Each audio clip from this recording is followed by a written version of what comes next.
Olá, gente. Boa noite a todos e todas. Hoje, quarta-feira, dia 20/5 do fatídico 2020. 19 horas em ponto. O William falou para a Ivone que raramente acontece da live começar no horário. Nós estamos aqui para dizer que sim, começamos. Quero dar boa noite a todos vocês aqui que nos acompanham, aqui de Budas Artes, meus amigos bancários, meus amigos dos sindicatos dos bancários, a todos vocês que nos acompanham, sejam bem-vindos. Nós estamos aqui no bate-papo, num momento tão difícil que nós estamos vivendo, diferente de categoria. Então, é muito importante a presença de vocês, é muito importante o diálogo. E hoje não poderia ser diferente, já que é um assunto importante. Nós temos um ilustre convidado, como minha esposa acabou de falar aqui para ele, aqui na reserva, né?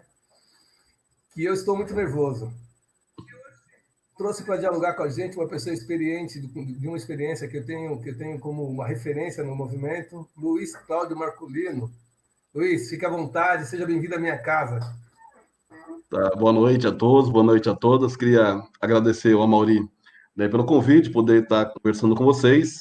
Né, o Amaury é um dirigente, né, do mesmo banco que eu, né, Amaury, do Sindicato dos Bancários de São Paulo região, também do mesmo banco, Banco Itaú.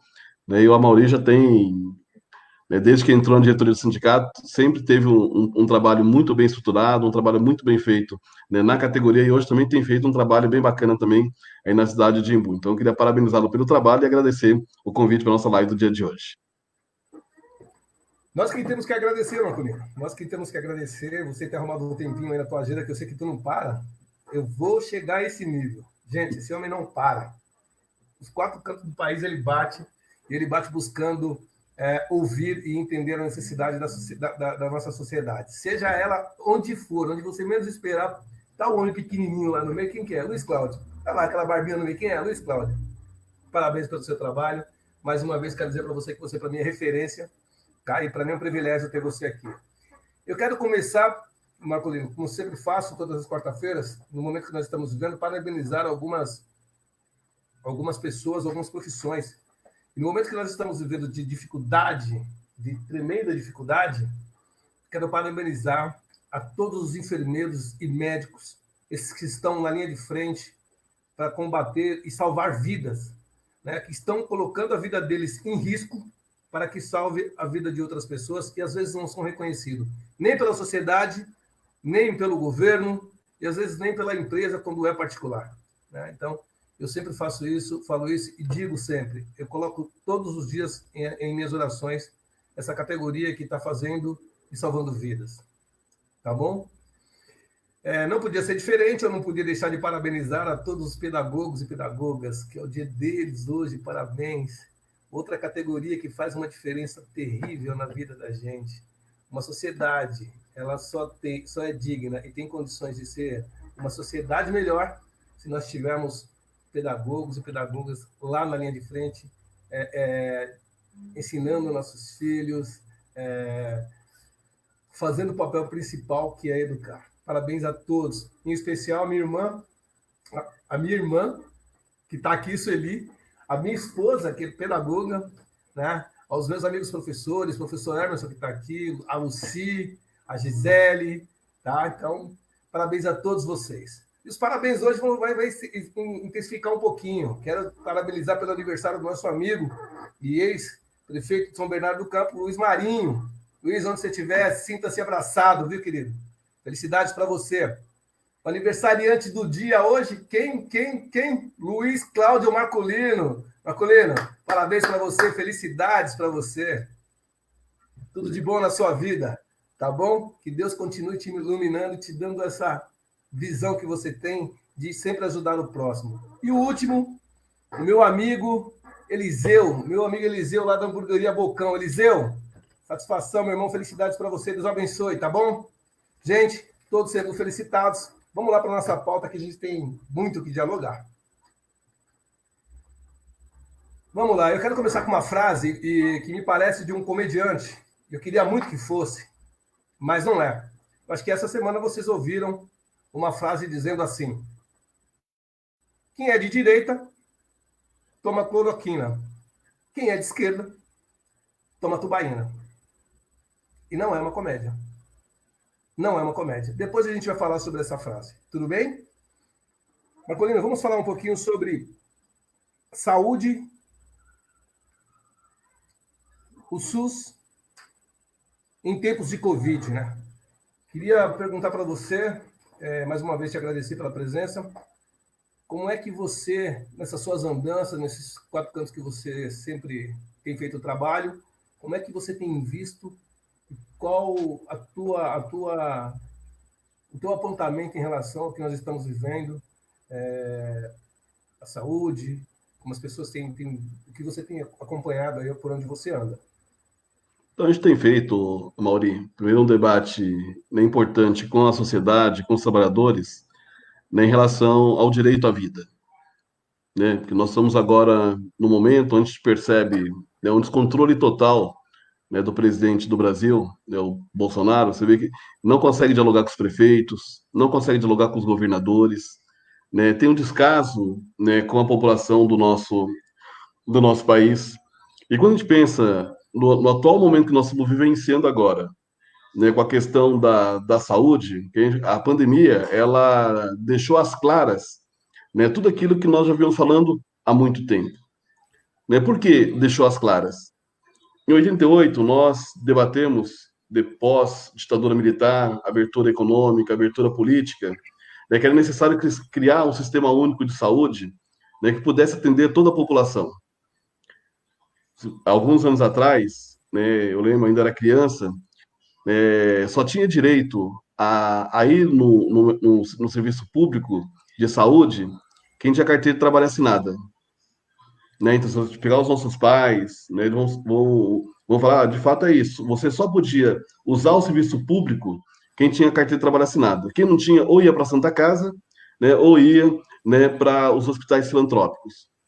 Então, em 88, na Constituição, né, se criou, né, a que a gente chama de Seguridade Social, que ela divide em 3 partes: a parte da assistência, né, a parte da previdência social, que é a aposentadoria, né, e a parte que a gente chama que são 3 partes: assistência, saúde e a nossa aposentadoria, que é a previdência. E na saúde, né, criou um sistema único de saúde. Então, por ano, hoje, nós estamos falando de uma casa de 110 bilhões por ano, que sai de onde? Sai do COFINS, né, que é da contribuição para o financiamento da Seguridade Social. Então, a parte da nossa saúde hoje, que nós usamos, o Sistema Único de Saúde, ela já está garantida no nosso orçamento. Né? Já está lá no orçamento federal, então todo ano esse dinheiro sai do COFINS e já vai para o Sistema Único de Saúde. Então, quando vai tomar vacina? A vacina é universal, é para todo mundo. Né? Tem lá os critérios, mas todo mundo tem direito à vacina. Né? Se morrer, se sofrer um acidente, qualquer pessoa hoje, né, ele vai sofrer um acidente aí na Regis. Ele sofreu um acidente, aí onde é que ele vai ser atendido? No Sistema Único de Saúde. Tendo convênio ou não, seja empresário, seja um político, né, seja um industrial, né, qualquer pessoa hoje que sofreu um acidente, o trabalhador, ele vai ser atendido no Sistema Único de Saúde, porque ele é universal, é para todo mundo, para o rico e para o pobre. E esse dinheiro está no orçamento. E o que nós vimos desde o governo Temer, assim que teve o golpe na presidenta Dilma, o Temer já aprovou a emenda constitucional 95, que congela por 20 anos investimento na saúde e na educação. Né? Então, assim, já congelou por 20 anos. Né? Quem é professor, servidor da saúde, não podia sequer ter reajuste, mexer na estrutura de carreira, não pode ter concurso público. Então, está dando um desmonte efetivo dessa estrutura do Sistema Único de Saúde já há algum tempo. Se a gente pegar hoje os servidores do Estado hoje da saúde, nós estamos falando que tem um déficit de 50 mil trabalhadores. Falta 50 mil trabalhadores hoje no Sistema Único de Saúde estadual. Se a gente pegar o Sistema Único de Saúde hoje do Estado, falta 50 mil trabalhadores que não tiveram concursos públicos nesses últimos anos. Então, esse desmonte que tem do Sistema Único de Saúde já vem acontecendo já há alguns anos. Se começou a se consolidar no governo Bolsonaro, né, no governo Temer, e agora se consolidou com a pandemia. Se vocês lembrarem, né, alguns anos atrás, foi feito algumas medidas importantes. Né, o SAMU em algumas cidades, né, o PSF, Programa de Saúde da Família, né, a própria as UPAs, né, várias cidades passaram a ter UPA. Isso era um projeto que foi feito pelo governo federal, né, os Mais Médicos, que criou a condição de atender a população que a gente chama atenção básica. Então, aqueles prefeitos que também tinham um compromisso com a população, ele criou a condição de ter o SAMU, a UPA, o PSF, né, os médicos cubanos que estavam, né, nas cidades, né, em funcionamento. E o governo que veio do Temer, depois do Bolsonaro, acabou com essa estrutura que estava acontecendo no nosso país. Então, hoje, quando a gente vê a questão da pandemia, né, nós temos que falar, ó, é uma questão política também, porque, né, os governos que passaram anteriormente, né, né, aqui no estado de São Paulo e em algumas prefeituras, não deu a atenção necessária que a nossa saúde precisa. E lembrando, tem dinheiro para isso. Se você olhar na sua conta de luz, na sua conta de água, né, quando você compra lá, bota gasolina, compra um carro, tá lá, COFINS. Aquele dinheiro que se chama COFINS, aquele imposto direto e indireto que todos nós contribuímos, né, para o COFINS, nós estamos falando uma arrecadação do COFINS de em torno de 250 bilhões por ano. Desses 250 bilhões por ano, né, 100 bilhões é passado para a saúde, 110 bilhões é passado para a saúde, para o sistema de saúde. Então tem dinheiro e todos nós contribuímos, né, para esse recurso que tem hoje para o sistema de saúde. E como as prefeituras não cuidou direito como deveriam, por isso nós estamos sofrendo também essa crise da pandemia, não tendo respiradores em muitas cidades. Isso chega a ser um absurdo, né? Que qualquer governo que tem uma visão social, que entrar, ele vai ter que fazer uma reconstrução por tudo que nós estamos passando em tão pouco tempo, né? Nós tivemos governo aí que ele teve a visão social, né? O nosso governo, por exemplo, posso falar aqui no município de Rio das Artes, o governo do PT em Rio das Artes, eu sempre costumo falar que era uma coisa antes do PT e pós do PT, nós tivemos uma melhoria considerável, né? Como o SAMUR que você falou, aqui em Imbu também tem, né? E de repente você enxerga que tudo que foi construído eles estão destruindo.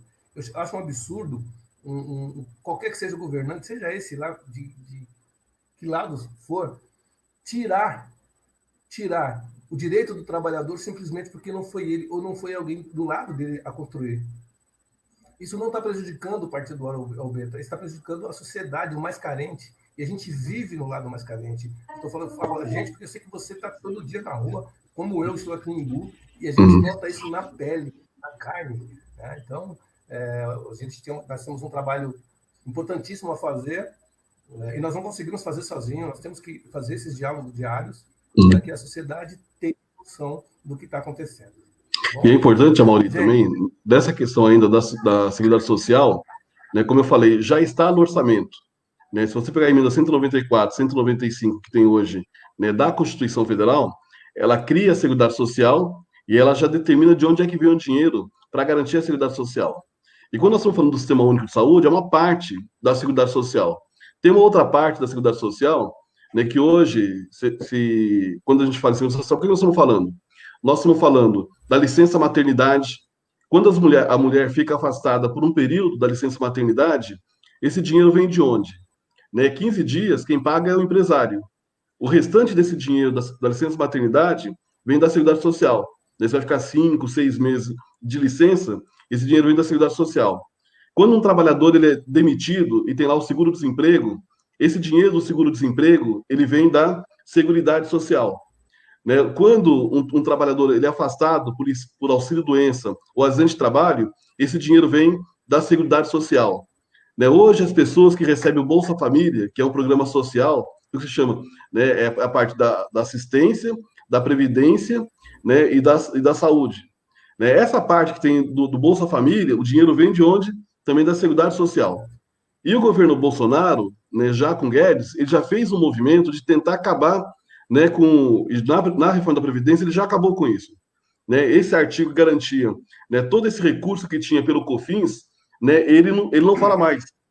Se você pegar na Constituição hoje, eles conseguiram alterar esse parágrafo que não fala de onde vem o financiamento. Né, alguns meses atrás, não sei se você lembra, né, o Guedes estava falando que ele podia baixar a gasolina, né, ele ia tirar o COFINS se os governos do estado tirassem o ICMS, porque o ICMS é um imposto estadual, né, e o COFINS é uma contribuição que é gestada hoje pelo Tesouro, né, pelo Guedes lá pela estrutura do Tesouro. Então ele estava falando que ele ia mexer a tirar dinheiro do COFINS. Você percebe? O COFINS é para a Seguridade Social. Então eles estão desmontando aos poucos a estrutura que a gente chama, que nós temos desde 88. Essa estrutura, de mexer nessa parte que a gente chama da Seguridade Social, né, tentou agora também com a carteira verde e amarela. Quando você reduz a alíquota da contribuição do empresário, ou o percentual que o trabalhador vai pagar, vai ter menos dinheiro no caixa da Seguridade Social, que vai lá também para a parte da Previdência, que é da aposentadoria. Né? O PIS-PASEP, né, que nós estamos hoje, o trabalhador que ganha até um salário mínimo tem direito a receber 2 salários por ano de PIS-PASEP. O Bolsonaro agora acabou de mandar uma medida provisória, né, ele tentou acabar na Previdência, não acabou, e está propondo acabar agora, a juntar o PIS com o FGTS, falando, em junho cada um vai ter o direito a um salário de FGTS.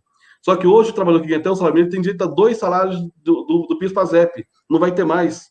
Porque está juntando o PIS-PASEP com o FGTS, está acabando. E tudo isso está dentro dessa estrutura que nós chamamos de Seguridade Social, onde está o Sistema Único de Saúde.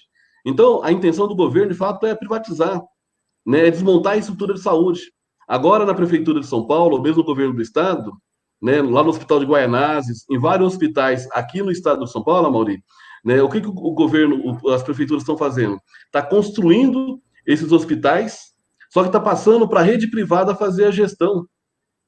Quer dizer, está pegando dinheiro que é nosso, né, do orçamento do Estado, dos municípios, e está passando por uma organização social fazer a gestão. E até de hospitais que já são 100% público hoje, como é o Hospital de Guaianazes, só para te dar uma referência. Então, eles estão aproveitando também, inclusive, esse momento da pandemia.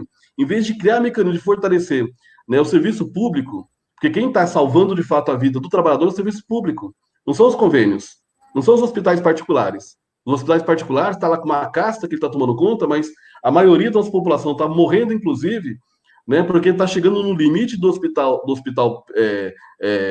público. Em vez de potencializar o sistema público de saúde, eles estão botando para uma empresa privada fazer a gestão para uma OS de hospitais, criando um caos, inclusive, entre os servidores da saúde. Então, essa questão da saúde, ela é muito importante ser refletida nesse momento, né, mesmo aí na cidade, né, pega Embu.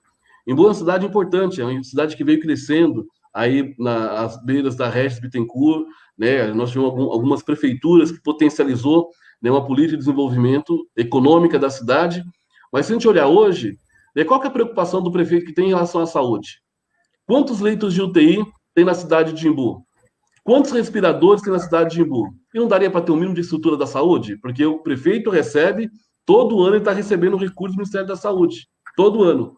Né, tem um percentual que tem hoje entre o Estado, 12% do Estado, 15% do município, para gastar, para usar na saúde. Né, esse dinheiro está indo para onde? Né, igual a quem está sofrendo pandemia hoje na cidade, aí em Embu, né, para onde está indo as pessoas? Né, não está sendo cuidado e tratado na cidade. Então, esse debate da saúde é muito importante, porque dinheiro existe. O dinheiro tem, e não é pouco recurso hoje que tem. A questão tentando fazer é acabar para passar para a gestão privada, fazer a administração desses recursos. O que eles querem é, de qualquer jeito, sucatear ou mostrar que não é viável para entregar. Isso é um absurdo, sendo como que você falou, que dinheiro tem. Falando de Embu das Artes, o prefeito daqui de Embu criou um centro, né, que fez um circo com aquele centro, não sei quantos leitos, só que não tem uma UTI. Não tem respiradores. Então não adianta nada. Nós tivemos uma matéria aqui vou até salvar o nome dele aqui, do Paixão, que fez uma denúncia que gastou-se quase 13 milhões para esse centro. Qual a finalidade? Sendo que, para a necessidade de alguém com Covid, ele vai precisar do respirador e não tem. Agora eu fico pensando, isso tudo está pensando na população? Está pensando na população? Ou ele está aproveitando o momento eleitoral, o ano eleitoral, para dizer, olha lá, estou fazendo alguma coisa? Onde, na realidade, quando aqui tem casos de Covid, é mandado para Itapecerica, aqui do lado. O Hospital Pirajussara. Né? Então, o município não tem hospital. E o centro que criaram, que é o centro de Covid, que a gente chama Tenda dos Milagres, não tem os acessórios para atender quem tem necessidade. Então, 13 milhões. Para onde foram? Para onde foram? Não é? Para onde foram? A população tem que cobrar isso, a população tem que ficar atenta com isso. Tem que ficar atenta e a todo momento tem que cobrar. Porque é nosso dinheiro que está sendo investido ali. É nosso dinheiro que está sendo investido ali. E aí fica fazendo propaganda, porque assim, ó, é engraçado. 13 milhões foi gasto com essa estrutura, tá bom? Foi tirado, no ano passado, se não me falha a memória, 16 milhões da saúde. Agora, se tivesse esse orçamento completo, eu precisaria gastar esse dinheiro? Já tinha no caixa. E para onde foram esses valores? Porque a saúde do município não melhorou. Não melhorou. Se você for hoje, a desculpa que tem hoje é por conta do Covid. Não tem médico, não tem atendimento, não tem consulta, por conta do Covid. Mas e antes disso? Quanto tempo o pessoal demorar para ser atendido? Não é isso? Isso é absurdo. Quantos médicos tinha à disposição, né, Amaury? Então, de fato, né, o pessoal tem utilizado, né, e usado muito mal essa questão, mas o sistema de saúde, né, parte das prefeituras e dos governos do estado, a cabeça dele é uma cabeça de gestão privada, de desmonte.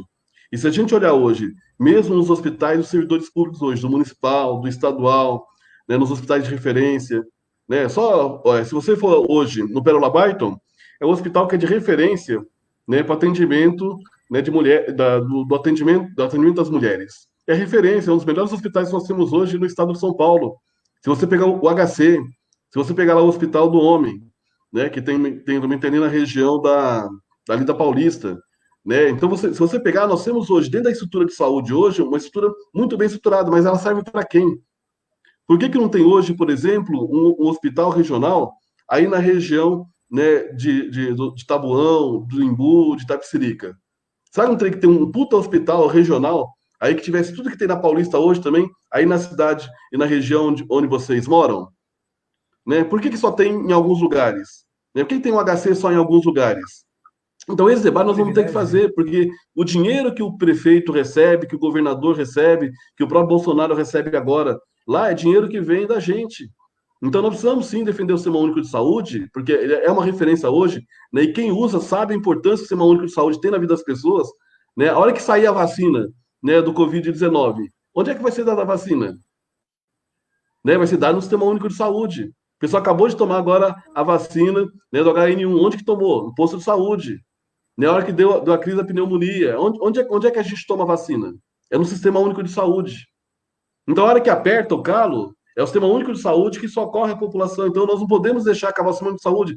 Imagine que o trabalhador tivesse que pagar agora para fazer um teste, que não está em todos os lugares. Quem está pagando R$ 300, R$ 200, né, para querer fazer um teste. Era obrigação do Estado garantir que todo mundo fosse testado agora para saber se tem ou não tem, né, tá ou não está com Covid.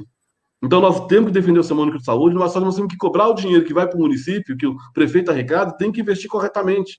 Não dá para a cidade de Timbu continuar, né, aí tendo uma prefeitura que não investe na saúde, né, que faz só para aparecer, faz uma maquiagem. Né, e eu falo, né, as prefeituras que teve a oportunidade de ter as suas UPAs, né, de ter o SAMU, de ter o PSF, de ter os médicos cubanos na sua cidade, sabe a revolução que foi. E teve a chance de fazer, teve muitos prefeitos que não quis fazer. Né? Teve muitos prefeitos em muitos lugares que não quis fazer, não potencializou. Né? E depois que o Bolsonaro entrou, acabou. O Temer entrou, acabou. Acabou com a farmácia popular, que era importantíssimo a farmácia popular para muita gente hoje que depende, né, dos remédios do diabetes, dos remédios da pressão alta. Né? E simplesmente o governo federal, né, assim que entrou o Temer e o Bolsonaro, eles acabaram com a farmácia popular. E era muito importante para a nossa população. Então, é necessário defender o Sistema Único de Saúde e tem dinheiro para isso. Não é que não tem dinheiro no orçamento, tem recurso no orçamento para a nossa população poder usar o Sistema Único de Saúde. Isso é um fato. A Marli Siqueira está dizendo aqui, ó, precisamos defender o SUS, pois algum dia precisaremos dele. Essa luta é de todos nós, defender o SUS e defender a vida. Vamos defender o SUS e seus profissionais. Proteja o SUS. Parabéns, Marli. Muito bom. Imagina só, Luiz, se no momento desse que nós estamos vivendo, se nós não tivéssemos o SUS, se essa gama de trabalhadores que tem nas periferias não tivessem o SUS, né? Ou até mesmo quem é mais abastado, mas ainda tem o SUS lá. Se não tiver uma situação, tem o SUS para atender. Queria saber o que passa na cabeça de qualquer governante ou de qualquer empresário, de qualquer, seja que for. Você não usa o SUS, meu querido. Então por que se incomoda o SUS? Deixa lá para quem precisa, não precisa você. Se você não vai agregar, não vai lá querer quebrar ou tirar o direito da população de se cuidar. É o único que tem, né? Vamos lá. Muito bem, Marcolino. Por isso que eu falo para você. Eu sabia que eu estava nervoso, não era à toa. É uma aula de... Imagina. Pelo amor de Deus, gente, vou falar para você. Marcolino, algumas perguntas que nos foram feitas, eu vou tentar fazer por aqui. Deixa eu ver se a gente consegue levantar aqui rapidinho.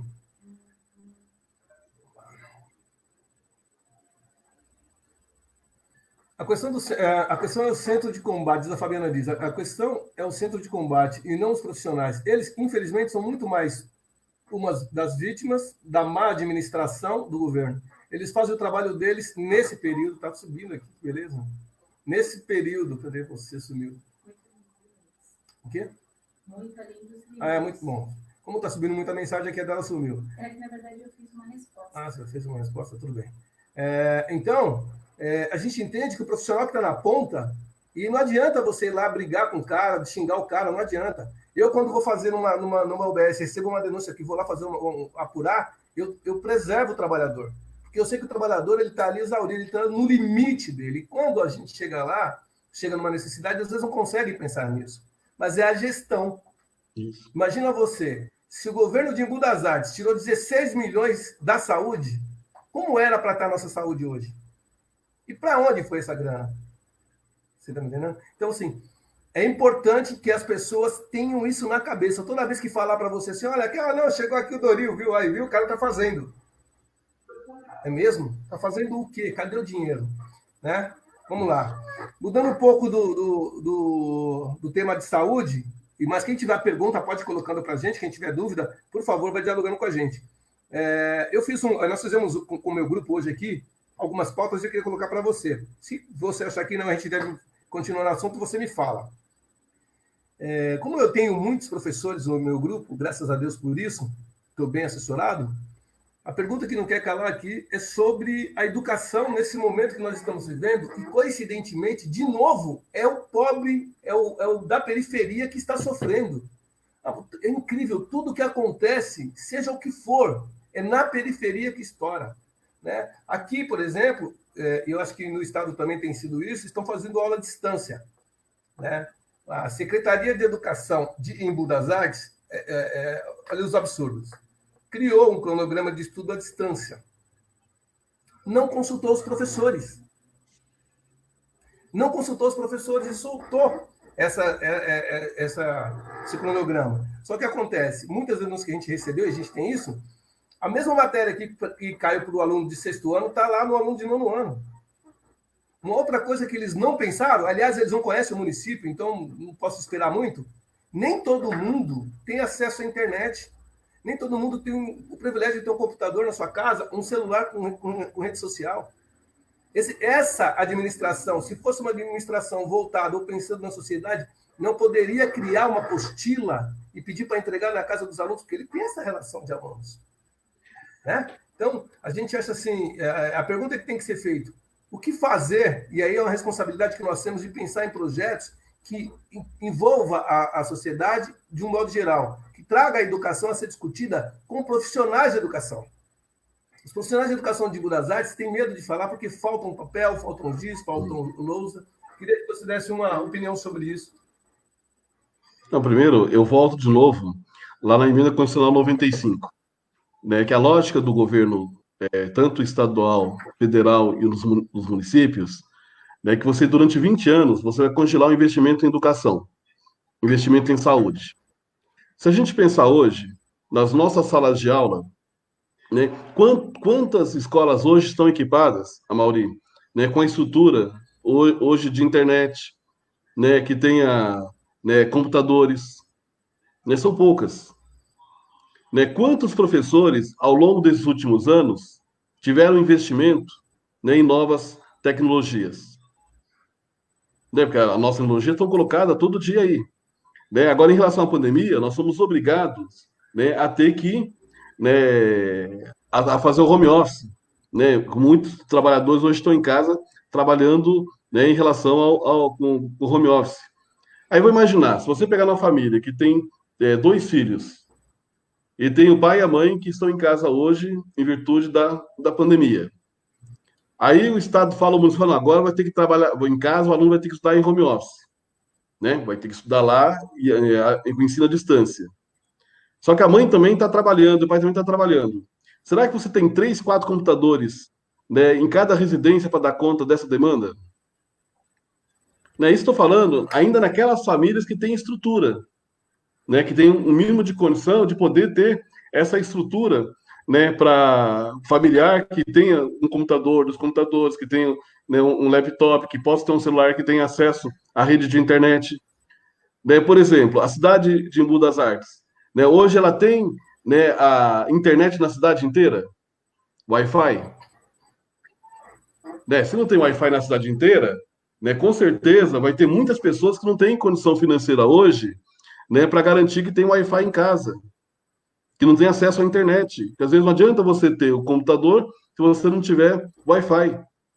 Agora, isso eu estou falando só do ponto de vista da estrutura familiar, que nós não estamos preparados hoje, né? Porque as nossas famílias, a maioria das famílias brasileiras hoje, inclusive de Embu das Artes, são famílias de baixa renda. Né? Nós conhecemos a realidade da cidade. Agora, mesmo em relação aos professores, né? Houve uma preparação, houve um diálogo, né? Suspendeu as aulas por um período. E nesse período, como é que foi o diálogo? A construção? Houve? Não houve. Os prefeitos não estavam preocupados com isso. Por quê? Isso para eles é gasto. Né? Isso para eles não é investimento. Né? Nada impedia de você parar, conversar, dialogar com os professores e criar um mecanismo, né, de ensino à distância, porque na minha avaliação muitos falam assim, agora depois da pandemia, o ensino à distância ele será realidade para todo mundo. Não vai ser. Esse contato do trabalhador, do professor com o aluno é fundamental para o desenvolvimento. Né? Os pais e as mães não conseguem acompanhar o filho lá no dia a dia. E às vezes não adianta jogar um monte de trabalho para a criança fazer em casa, né, que não tem condição de fazer. Quem é que vai acompanhar? Quem é que vai dar o mínimo de orientação? E mesmo ainda, com dialogando em relação aos professores, tem muita gente que não percebe. E vou imaginar para você montar uma sala, montar uma aula para um aluno. Que seja uma aula de 20 minutos, de meia hora, de 40 minutos. Quanto tempo o professor não vai demorar para conseguir montar aquela aula? Né, nós, né, vou imaginar, para a gente fazer um corte de um vídeo, é fácil? Ó, nós estamos batendo a cabeça agora para fazer as nossas lives. Não é isso? Verdade, Né? verdade, E, Afonso, verdade. nós temos um computador, há quanto tempo nós temos um computador, né, já nos nossos lares? Né, que nós temos um celular que tem Wi-Fi. Então a sociedade não estava preparada para isso. Então não adianta cobrar do professor de uma hora para outra que tem que dar uma aula à distância, né, que ele não foi preparado para isso. Né? A grade curricular, quando ele montou, né, no começo do ano, não estava preparado para isso. Então tem que dar um prazo, tem que dar um fôlego, tem que dar um respiro, né? Porque o professor hoje, né, ele quer dar aula com qualidade. Ninguém abre mão de falar assim, não, eu sou contra a tecnologia, né, só quero a aula convencional. Não, as pessoas querem criar a condição, né, de dar um bom atendimento, dar uma boa educação, né, uma boa formação para os alunos. Só que os governos não têm essa preocupação. Então, essa preocupação, a maioria é nossa. Então, acho que tem que conversar os pais, né? Acho que tem que ter uma cobrança dos alunos, tem que cobrar do poder público, né? Que mesmo agora, após pandemia, né, vai ter que repensar esse formato, tem que garantir a estrutura, né, numa sala de aula. Né? Quantas salas de aula hoje tem um projetor para poder passar um filme? Quantas? Né? Você pode, de repente, aí contar no dedo. Né? Então você começa a ver que assim, não tinha essa preocupação do governo do estado. Porque eu tô falando, mesmo as escolas particulares está com dificuldade. Está com dificuldade. Imagina as escolas públicas. Então, o nosso cobrança é que o poder público tem que ter essa preocupação, dá um tempo, faz uma reciclagem, né? Faz uma preparação, vê como é que está a estrutura da cidade, porque de repente você pode montar um esquema, né, de você fazer um atendimento mesmo, né, nas escolas, né, que hoje a gente não precisa sair, mas tem alguns mecanismos que você pode fazer que vai potencializando a preparação do professor, que tem que ser combinado. Não adianta jogar, e tem que ouvir o professor sim. Né? E tem muitas ideias que vai vir dos professores que vai ajudar o poder público a potencializar, né, esse momento de pandemia. Agora, quando a prefeitura não tem vontade política, e eu tenho visto em algumas cidades que eles estão fazendo isso, estão chamando, estão conversando com os educadores, estão vendo a melhor forma de poder dar continuidade, ver essa questão de você, de repente, produzir uma apostila, né, que você ajude a orientar, né, o aluno a fazer um processo de acompanhamento. Então, tem muitas coisas que é possível fazer, mas tem que ter vontade política do prefeito, e a gente tem percebido que hoje ele não tem essa vontade. Infelizmente, é uma realidade que nós estamos vivendo. Quero acreditar que não seja só Embu, mas eu, como munícipe de Embu, contribuinte de Embu, eu tenho que cobrar, eu acho que é responsabilidade de todo trabalhador, de todo contribuinte. Falando de educação, nós temos ainda, né, a escola Paulo Freire, aqui no Jardim Kennedy, Marcolino, foi criada na nossa gestão, uma escola modelo, uma coisa que, olha, aquilo era Se você vê a situação daquele colégio hoje, e aquele colégio é quintal de um vereador da base do governo, e aquilo está abandonado. Né? Não tem vaga nas escolas, você vai lá, tem 3, 4 salas vazias. Não tem o menor olhar para a sociedade. A pessoa que saiu da sociedade e não olha para a sociedade, eu sempre falo, o político, ele quer uma chance dizendo que vai fazer uma mudança. Você deu a chance. Ah, você não mudou? Você não fez um trabalho voltado para quem precisa? Tchau. Tem outra escola, Valdelice, enorme, gigante aqui no Parque Pirajussara. E daí dá para você montar o que você quisesse. Escola de referência, sucateada.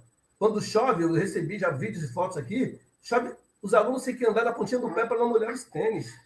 Agora, que visão é essa para a educação? Olha só, não estamos falando de soberba, nós estamos falando de educação e saúde.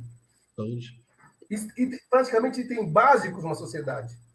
Mas, infelizmente, não é assim que eles pensam. Sabe por quê? Porque possivelmente não usam, ou se quando usam, vão lá na frente e dão aquela carteirada. Chega a ser um absurdo. Né? Vamos lá, vamos continuar? Agora, essa pergunta é muito boa, tá, Marcolino?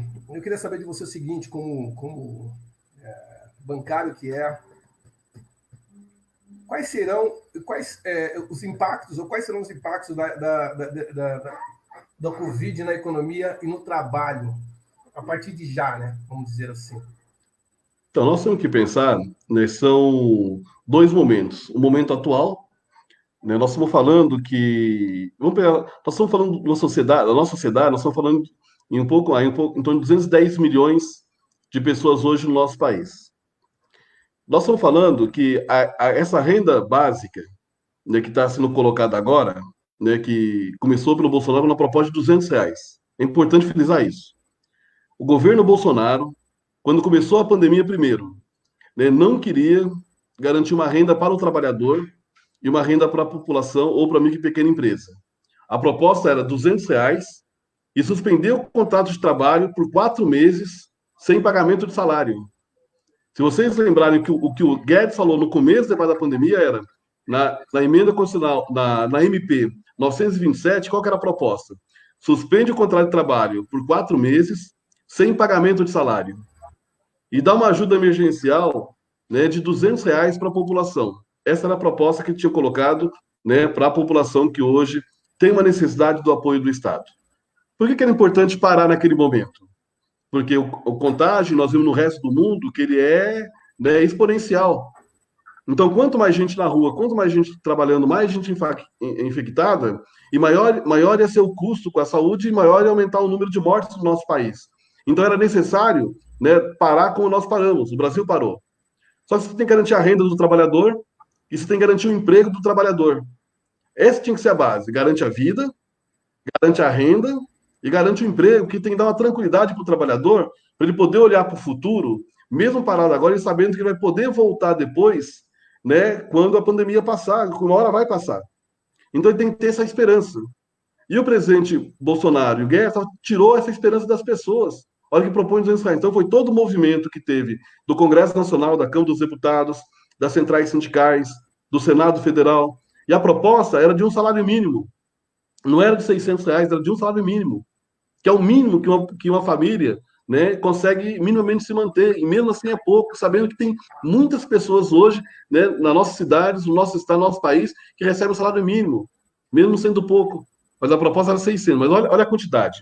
Nós estamos falando, Amaury, de 75 milhões de pessoas no país tá recebendo essa renda emergencial, que tem o direito. Né, umas 50, 60 milhões já recebeu. Tem uma parcela que não vai receber, né, com todas as confusões que o governo está fazendo para não pagar esse dinheiro para as pessoas. Mas vou imaginar, 75 milhões de pessoas é muita gente.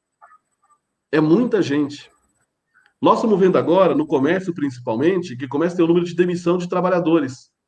Nós estamos falando que vai chegar no final do ano de pelo menos a 25 milhões de pessoas demitidas. E nós já temos 75. Nós vamos chegar na casa aí de 100 milhões de pessoas, 110 milhões de pessoas, né, vivendo ali, ó, na linha, né, na linha de pobreza do país. Então, nós temos que ter um governo forte, onde o governo fala assim, ó, eu vou garantir o emprego de todos os trabalhadores. Eu vou garantir a renda dos trabalhadores, porque o dinheiro que tá sendo pago agora, os R$ 600 ou 1.200, né, para mãe de família, que é mãe chefe de família, né, que é chefe de família, ganha 1.200, que é o dobro desse valor, mas nós estamos falando, né, que isso é temporário, é por 3 meses. Pagou a primeira parcela agora começa a pagar a segunda parcela. Nós já estamos praticamente no segundo mês, né, de isolamento social. A primeira parcela sai agora. Quantas pessoas que não são, né, da economia informal, que é empreendedor individual, né, que é autônomo, né, que são pessoas que recebem um salário mínimo, que não conseguem se manter, né, porque às vezes ele recebe um salário mínimo, mas tem 4 pessoas na família, né, e ele parou por enquanto, não tem como receber. Então, esse auxílio emergencial é para garantir que essa pessoa tenha um mínimo de renda para poder sequer comer, né? Se for pagar luz, pagar água, pagar aluguel, né, não tem condição. Então, eu estou colocando só essa questão emergencial, porque o debate que nós estamos fazendo agora é que, primeiro, esse dinheiro tem que ser agora permanente, até o final do ano, né, durante um ano. Essa renda emergencial tem que ser um debate nosso, centrais sindicais, dos partidos de centro-esquerda, garantir que essa renda seja permanente, não pode ser só pontual. Porque tem muita gente que agora está sendo demitido e podia ter esse recurso. Esse recurso vem de onde? De imposto que nós já pagamos. Imposto que os empresários já pagaram. Não é o governo que está dando, é um dinheiro que está saindo de imposto que nós já pagamos de alguma forma, direta ou indiretamente. Então era o mínimo que o governo poderia fazer, o resto do mundo inteiro está fazendo. Se a gente olhar na Argentina, a Argentina garantiu o emprego e a renda do trabalhador. Quase que não teve, né? Teve poucas mortes lá na Argentina. Na Alemanha, o governo está garantindo, Amaury, 80%, né, do salário do trabalhador, 80%. Né? Então todo mundo vai ter 80% da sua renda garantida. Aqui no Brasil, a hora que propõe a redução da jornada, com a redução de trabalho também, com o acordo individual de trabalho que o governo propôs, né, na emenda, na MP 936, sabe o que está acontecendo? Né, quem paga o salário do trabalhador na redução da jornada, Amaury, é o Tesouro. Não está saindo do bolso do empresário, está saindo do imposto que nós também pagamos e arrecadou da população nesse último período. Então, vou te dar mais um recorte, né? Inclusive, nós pegamos um caso hoje, queria te pedir a licença para poder comentar. Tem um amigo nosso, né, que trabalha numa empresa que chama Candura, né, ela é da cidade lá de Piracicaba, e essa empresa, ela trabalha agora com a limpeza, ela faz produtos de limpeza, higiene e limpeza. Essa empresa, o turno de trabalho está dobrando. Tem muita gente que está trabalhando, né, lá já está no esgotamento físico no trabalho. Só que ontem, o que a empresa começou a falar? Aproveitando a MP que o Bolsonaro colocou agora, falou, a partir de agora, vocês vão trabalhar todos os domingos, como dia normal de trabalho. Vocês fazem 40 horas semanais, vão passar a fazer 44 horas semanais. Agora, imagine, uma empresa, 44 horas, hoje trabalha 40. Eles querem aumentar para 44 horas, né? E o pessoal já trabalha lá há 10, 20, né, 25 anos, o pessoal trabalhando nessa mesma empresa. Aí, de uma hora para outra, fala que vai mudar o contrato de trabalho, vai passar para 44 horas de trabalho, o domingo vai passar a ser um dia normal de trabalho, né? E simplesmente aí uma das pessoas falou: eu sou contra, né? Tem que debater, não é assim, a empresa está tendo lucro. Né? Você está tendo lucro, por que tem que fazer uma medida como essa? Né? Nós topamos dialogar com as empresas que estão tendo dificuldades. Né? Nós somos no movimento sindical, nós topamos conversar, discutir. Agora, uma empresa no momento da pandemia que está dando lucro, ela não pode demitir. Ela não pode mexer nos direitos dos trabalhadores. Então, nós estamos vendo que o governo Bolsonaro está aproveitando a questão da pandemia para tirar direito dos trabalhadores. E tem maus empresários no país, e muitos maus empresários, que aproveitam um momento como esse para tirar direito do trabalhador. E empresa que está ganhando muito dinheiro. Percebe? É uma empresa que produz, né, produtos de limpeza. É igual os mercados. Os mercados estão ganhando rios de dinheiro agora nessa crise. Tem muita gente que está quebrando, que está com dificuldade, mas tem setores econômicos que estão ganhando muito dinheiro. Então, nós vamos ter que repensar, Amaury, né, daqui dessa pandemia, né, estou dando esses exemplos, nós vamos ter que pensar sobre isso. Né? O governo tem que começar a interferir na economia, na questão da gestão do trabalho. Né? Primeiro, tem que garantir que não haja demissões, né, nas categorias, que haja proteção ao emprego e proteção à renda para os trabalhadores. Vai ter muita gente, né, que a empresa não vai conseguir sobreviver no próximo período, a micro e pequena empresa, que ela tem que ser socorrida. Agora, para socorrer, tem que garantir o emprego do trabalhador. Né? Quando fala em home office, o pessoal vai trabalhar em casa, quem é que vai pagar, né, a internet lá da casa do trabalhador? Né? Quem é que vai pagar a luz, né, a água, a estrutura que o trabalhador vai estar usando lá. Então, não é só falar agora vai trabalhar em home office em casa, porque para o empresário, né, o custo é menor. E para o trabalhador? Vai aumentar a renda? Né? Vai discutir a questão da jornada? Porque, né, o trabalhador, quando está em casa, né, ele tem um duplo trabalho, seja o homem, a mulher, né, ele tá na casa dele, ele acaba tendo, né, um duplo trabalho. Não é só o trabalho que ele faz na empresa. Né? Às vezes você tem gente trabalhando, nós estamos vendo aí, inclusive a gente aqui, 8, 9, 10 horas da noite, nós estamos conversando, mas isso para a gente é prazeroso. E para aquela pessoa, né, que está ali, que tem hoje uma jornada formal, né, tem um trabalho a ser desenvolvido. Quando pensa em home office, como é que vai ser esse novo modelo de trabalhador para frente? Então, nós vamos ter que pensar em ter uma renda básica para todos os trabalhadores, né, independente, né, da sua renda salária, que é para garantir esse mínimo. E de onde tem visto dinheiro? Do Tesouro, e tem dinheiro para isso. Né? O governo acabou de liberar aí 1 trilhão e 200 bilhões para o sistema financeiro para tentar socorrer o sistema financeiro, deixar o sistema financeiro intacto. Por que parte desse dinheiro não vem, né, para garantir emprego e renda para os trabalhadores, como alguns países no mundo fizeram?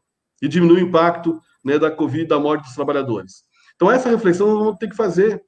Né, alguns direitos que têm que vir, né, pelo Estado. O Estado tem que garantir a renda e o emprego do trabalhador. Pega os bancos. Os bancos estão ganhando dinheiro à torta direita, mesmo com a crise, os banqueiros continuam ganhando. Então não adianta o banqueiro vir na negociação em setembro falar que não vai dar reajuste, que não vai garantir o emprego do trabalhador. Não tem necessidade de banqueiro demitir. Então agora, se você tem um governo forte, o governo vai criando condições que não tem que ter demissão. No serviço público, nós temos que cobrar, né, que tem que aumentar o salário do pessoal da educação, do pessoal da saúde, tem que ter estrutura, plano de carreira. Né? Hoje você não tem mais plano de carreira hoje, né, no Estado. E antigamente você tinha plano de carreira. Só que agora, na reforma do Temer de 2017, ele falou que plano de carreira agora não é mais necessário. Né? Eu estive um período na Superintendência do Ministério do Trabalho. E lá na Superintendência, né, qualquer faculdade que queria pedir uma renovação da sua concessão para funcionar, tinha que ter plano de carreira. Porque o plano de carreira na década de 90, Mauri, era obrigatório, todo mundo tinha um plano de carreira. Aos poucos, o plano de carreira ele passou a ser não obrigatório. Ele passou, né, a empresa fazia ou não fazia. Então, elas têm uma estrutura de carreira, mas não tem um plano de carreira para o trabalhador, não tem que discutir. O trabalhador entrou na empresa, quanto tempo ele vai demorar para começar a ter promoção? Ou vai ficar só na mão do empresário, né, para garantir a promoção do trabalhador? Então, nós vamos ter que começar a interferir nessa dinâmica. A gente olha no mercado de trabalho hoje, né, quem contrata e demite é o próprio empresário. Aí ele contrata e demite do jeito que ele quer. Né? Se ele quiser contratar só gente com nível superior, ele contrata. E como é que fica o pessoal que tem um ensino médio? Não vai para o mercado de trabalho? Né? Então, nós vamos ter que começar a entrar e debater esses critérios. Né? Nós que somos bancários, é só dar uma olhada. Quantos bancários negros tem nas agências bancárias? E se tem, estão escondidos, né? Por quê? Quem é que contrata? Então, o olhar de quem contrata, eu falo, porque a dinâmica do emprego, da vaga hoje, ela não é pública. A dinâmica ela é privada. Então, nós vamos ter que começar a fazer um pouco, né, esse debate, né, mesmo as questões do IAD. Como é que nós vamos criar, quando eu falo, tem que ter recurso no orçamento, né, para o ensino à distância, porque se não tiver, não adianta forçar o professor, né, não é de uma hora para outra, tem que ter toda uma preparação. Estou falando agora no pós-pandemia, mesmo em algumas aulas à distância, tem que ter uma preparação, uma qualificação, tem que ter estrutura para isso. No home office, a mesma coisa. Né? Para os alunos, tem que criar a condição dos alunos, né, ter a condição de ter o acesso, que hoje não tem. E a maioria do pessoal, às vezes, a escola não tem condição de ter um acesso, né, uma qualidade para gerar informação, e a casa do aluno também não tem acesso para. Então, vai mudar e mexer no mercado de trabalho? Vai. Mas vamos ter que discutir como é que cria a condição também de proteger o aluno, proteger o trabalhador, proteger os professores, né, para, de fato, a gente ter um mínimo de recursos. Né? E a Flávia está comentando, né, de fato, há uma exaustão, né, dos educadores hoje, porque é uma cobrança intensa em cima do educador sem uma preparação. Né? É uma cobrança intensa. E está errado. O poder público tinha que ter essa dimensão do que está acontecendo e o papel que hoje o poder público teria que ter em relação aos trabalhadores da saúde, da educação. Né? E no setor privado, os empresários tinham que perceber, essa pandemia vai passar. E a hora que você demite o trabalhador, e a hora que você diminui a renda do trabalhador, sabe o que vai acontecer? Como é que você vai garantir depois a compra dos produtos? Como é que você vai pagar imposto depois? Não vai pagar. Né? Você não paga imposto, a prefeitura reduz o seu orçamento. Né? Você não consome, o empresário vai quebrar porque não tem quem consuma. Né? Então, essa reflexão da renda que eu estou colocando, é importante ter uma renda básica para todos os trabalhadores, né? E a garantia de emprego agora, durante e pós-pandemia, porque é isso que vai fazer com que a nossa economia volte a funcionar.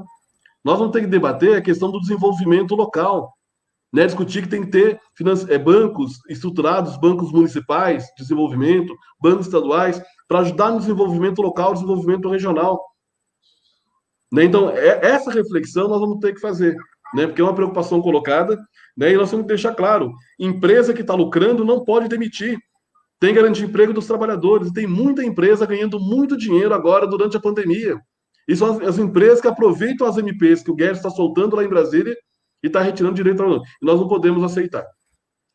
Isso é uma responsabilidade que nós, partidos de esquerda, nós, os sindicalistas, temos de fazer essa luta em prol da comunidade e também da categoria na qual nós representamos. Vi aqui que a nossa presidenta dos sindicatos bancários está presente, Ivone, seja muito bem-vinda. Enquanto para você tomar uma água, Marcolino. O Tafarel colocou aqui que a emenda constitucional 905 ela tem que ser desfeita, tem que ser, né, de algum jeito, ser retirada. Eu penso o seguinte, Marcolino, tudo isso que nós estamos vivendo hoje em relação à população que está sem amparo, surgiu lá na reforma trabalhista, onde o governo e o empresário, de alguma forma, e nós fomos para as portas dos bancos, avisar o trabalhador para ficar esperto que aquilo era um golpe, que aquilo era uma coisa que iria prejudicar. Não, o governo estava dizendo que você seria um microempreendedor, que você seria autônomo, que você seria o seu patrão. Só que hoje, esse patrão, né, aspas, né, o microempreendedor, aspas, que foi falado lá atrás, hoje ele está em casa, porque ele não tem para quem trabalhar, não tem para quem vender, o Uber não tem para quem carregar, não é isso? E não tem o apoio do órgão público. Quantos bancários nós perdemos esse período achando que ia ser uma revolução? E não é, a gente sabe que não é. E nós avisamos que esse tipo de círculo que eles armam, de projetos que eles armam, não é favorável à sociedade. Não é favorável à sociedade. Hoje nós temos aí, você vê e eu também vejo no dia a dia, quantas pessoas têm nos procurado, e aí quero agradecer a você e a instituição por ter nos ajudado, para ter direito a uma cesta básica, porque o município não faz. Eu acho isso um absurdo. Um absurdo. Sabe? O que o município de Embu das Artes tem feito? O município, ao invés de socorrer o cidadão, ele pega um caminhão da prefeitura, para na porta de um mercado na periferia e pede doação. Ao invés de ele estar ajudando, ele pede doação e depois ele repassa ou para um pré-candidato, que a gente viu isso, ou vai lá e entrega para a sociedade como se fosse uma ação da prefeitura. Então, a gente tem que prestar atenção, e o cidadão tem que prestar atenção, que essas ações são ações eleitoreiras, ações que estão no intuito, não é de ajudar. Se fosse para ajudar, você não estaria passando essa necessidade. A prefeitura teria um cadastro único e ali ela saberia qual era a sua situação. Né? Então, quando lá atrás nós falávamos e batemos de frente, muitas vezes, manifestações, fomos para Brasília, falando contra a reforma trabalhista, nós tínhamos a noção do que era. E é o que está acontecendo hoje. Hoje, o trabalhador está largado. Ele não tem apoio de ninguém, não tem a quem recorrer. Os R$600 aí que o governo tentou pagar 200, R$600, se um munícipe ou se uma casa paga aluguel, morreu o assunto. Como é que ele come? Né? Agora, como é que pode uma situação dessa ainda há defesa de um governo desse?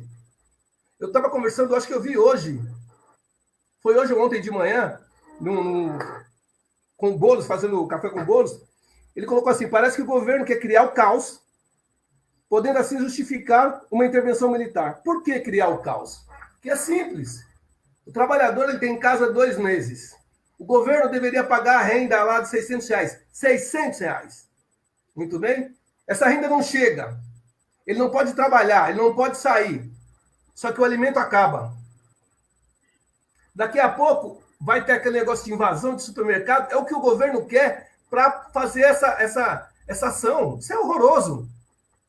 Num país como o nosso, isso não é inadmissível. Em municípios como os nossos, municípios ricos de cultura, e mesmo assim, esses governantes não conseguem enxergar a população como seres humanos. Né? Então, a nossa luta vai continuar. Eu vou te fazer uma pergunta assim. Qual foi a medida tomada pelo tal presidente para combater a Covid, no sentido de minimizar essa situação? Você consegue falar para a gente? Só aproveitando, antes de chegar nessa parte, Maurinho, falar um pouco das reformas. A reforma de 2017, de novembro de 2017, todo mundo só olhou para a reforma trabalhista, aquela questão do imposto sindical. Vai acabar com aquele um dia de salário que o trabalhador paga de imposto sindical. Só que junto com aquela medida, ele aprovou o trabalho intermitente. Então hoje, quem trabalha em hospitais, que é vigilante, que trabalha 12 por 36, sábado, domingo e feriado, recebia hora extra, passou a ser dia normal de trabalho, pessoal de call center. Então, mexeu nessa medida. Até novembro de 2017, nenhum trabalhador poderia receber menos do que o salário mínimo. Eles começaram a calcular agora uma jornada por hora. Vou imaginar, se você faz 40 horas semanais ou 30 horas, se você trabalhar 15 horas ou 20 horas, você ganhava um salário mínimo, você vai ganhar meio salário mínimo. Então, você passou a autorizar o pessoal poder receber meio salário mínimo por mês. Teve alguns setores, vou pegar o setor de posto de combustível, ou mesmo mercado. Eles estavam contratando o pessoal 4 horas por dia, só que pagava meio salário mínimo. A hora que você vê o que o cara ia receber no final do mês, não pagava o transporte que ele tinha, porque não era necessário pagar o transporte. É a mesma lógica que foi criado na época da empregada doméstica. A empregada doméstica, você, quando foi garantido que ela tinha direito à carteira de trabalho assinada, FGTS, o que eles colocaram? Se a empregada doméstica trabalhar 2 dias por semana, ela não precisa ser registrada. Se você trabalhar 3, tem que te registrar. Mas se você trabalhar 2 dias na semana, não precisa. Aí teve gente que começou a fazer o quê? Contratava duas trabalhavam um dia como diarista e 2 trabalhavam no outro dia como diarista. Dava 4 no final. Não precisa pagar imposto, não precisa registrar. A lógica que foi criada na reforma de 2017, com a jornada por hora parcial, e foi aprovado lá, nessa reforma. O que você negocia hoje, que vamos pegar a categoria bancária, tem muitas categorias químicos, metalúrgicos, que têm direito hoje acima da Constituição. A Constituição passou a valer menos que a convenção coletiva e passou a valer menos do que um acordo coletivo de trabalho. Os empresários criou, lá junto com o governo, uma comissão no local de trabalho que tem poder de negociar. E agora vem com o governo Bolsonaro, na reforma também do Guedes que estão propondo nas MPs, criando a carteira verde e amarela, criando as MPs que reduzem a jornada com a redução do salário. Então, o que tem feito, tirando o sindicato do processo de negociação, é um absurdo. Falar para o trabalhador que vai ter redução de jornada, com redução de salário, ele vai ter que negociar direto com o patrão. Imagine assim, como é que você vai negociar direto? Acabei de citar o caso agora da Candura, que é uma empresa de limpeza.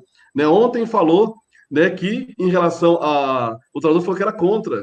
Ele queria conversar, queria entender como é que você vai falar que vai mexer na jornada, aumentar a jornada, mexer no horário da janta, você vai o domingo passar a ser dia normal e sem explicação nenhuma. Aí só por ele ter questionado, hoje foi demitido.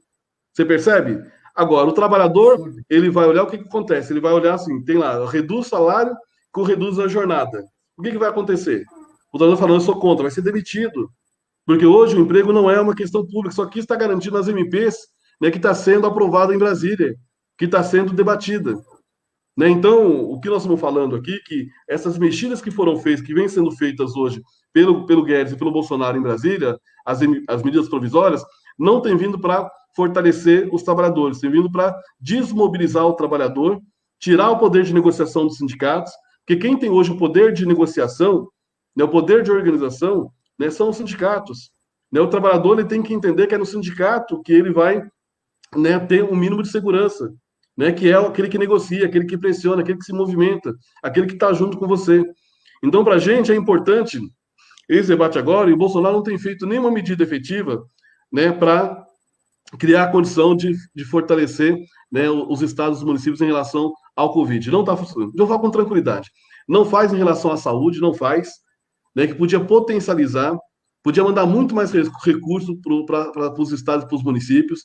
Não aprova a lei que foi debatida lá para salvar os estados e municípios, demora um tempão para assinar. Né, uma lei que foi aprovada no Congresso, né, desde abril, né, foi aprovado ontem para salvar a micro e pequena empresa, né, para garantir o mínimo de empréstimo, mas bota um monte de burocracia, ainda fala que vai ter que fazer um fundo, esse fundo ainda vai ter que ser regulamentado para chegar na micro e pequena empresa. Então, hoje, o que o governo tem feito, Amaury, você falou, e está correto, o Bolsonaro está tentando criar esse caos. E esse caos, Amaury, eu já vi ele em 1983. Um dia eu estava em Santo Amaro, né, estava lá com a minha mãe, estava comprando umas coisas em Santo Amaro, e eu vi o pessoal que lá tinha um movimento anti-caristia e tinha um movimento organizado dos desempregados. E lá em Santo Amaro, de uma hora para outra, a gente viu aquele monte de gente entrando no supermercado, era supermercado barateiro na época, né? Chamava barateiro o supermercado, e o pessoal entrou e levou tudo que tinha no mercado. Agora, por quê? O pessoal estava passando fome. Estava passando fome. Então, foi organizado em 83 o movimento contra a caristia, que aí tinha os movimentos sociais, o movimento sindical, tinha a igreja, né? Porque assim, a pessoa está passando fome como está passando agora. Né? As ações que nós estamos fazendo ainda de garantir o alimento, é importante que nós estamos lutando pela vida do trabalhador, então é importante esse ministro de trabalho, mas essa ação deve ser do poder público, como você falou, cadastrado, né, nos CRAS, né, ter o pessoal sabe que quem é que está passando fome tinha que ser uma ação do Estado. Nós estamos ajudando, mas daqui a pouco isso vai virar uma confusão social. Olha que o presidente vai lá e bota um monte de gente, um monte de militar dentro do ministério. Né? Essa proteção que ele faz, que negocia com o Centrão, né, para garantir que não haja impeachment do presidente, qual que é a leitura que ele faz? Vamos imaginar que ele consiga segurar o impeachment. Nós vamos brigar pelo Fora Bolsonaro, vamos criar a condição social, né, para que se construa um impeachment mais para frente, né, que é lá no Congresso que se debate com apoio popular. Mas vamos imaginar que não consiga fazer isso, e nós vamos continuar brigando para fazer. Aí chega lá na eleição de 2022. Aí ele botou militar em tudo quanto é ministério, em tudo quanto é secretaria. Será que é fácil depois, mesmo ganhando uma eleição, né, no voto, como é que um monte de militar ocupando tudo quanto é espaço? Ou se tiver uma confusão social agora, por causa da fome, do desemprego pós-Covid, né? Então, para a gente refletir, será que não é por isso que o governo não quer fazer nenhuma medida que ajude? Porque nenhum governo do mundo, nenhum presidente do mundo, todos, de direita ou de esquerda, ou de centro, todos os presidentes criaram condição de fazer uma articulação com seus governadores, com seus representantes, né, das regiões, e criou a condição de proteger o emprego, a vida, a renda e o mecanismo de garantir também, né, as empresas nos seus países. Então, o Bolsonaro não tem ajudado, ele tem atrapalhado. Tem atrapalhado. E não é que ele é doido, não, ele sabe muito bem o que faz. Porque enquanto ele fica dando, né, essas declarações tapafúrdias todos os dias, né, o Guedes está lá, né, nas medidas provisórias, todo dia tirando direito do trabalhador, todo dia. Cada dia tem uma novidade, né? Seja em relação aos indígenas, os quilombolas, né, os trabalhadores, a micro e pequena empresa. Né? Cada dia, né, mesmo os governadores, os prefeitos, que estão dificultando que o dinheiro chegue nos estados e municípios. Então, o presidente não tem feito ação nenhuma para beneficiar o trabalhador, né, ou a sociedade. Então, nós temos que ficar espertos na ação que está acontecendo, temos que cobrar sim, porque ele foi eleito por uma parcela da população, né, foi eleito legitimamente no voto, mas não é porque você elegeu, né, uma pessoa que tem que ficar até o final, não está representando, né, os anseios da população, a população tem o direito de cobrar para ele sair. Tem o direito de cobrar, porque as medidas estão sendo feitas, ele é responsável pelas milhares de mortes que está tendo hoje no nosso país, porque não está ajudando a criar solução, está criando problema. Então tem que ser responsabilizado.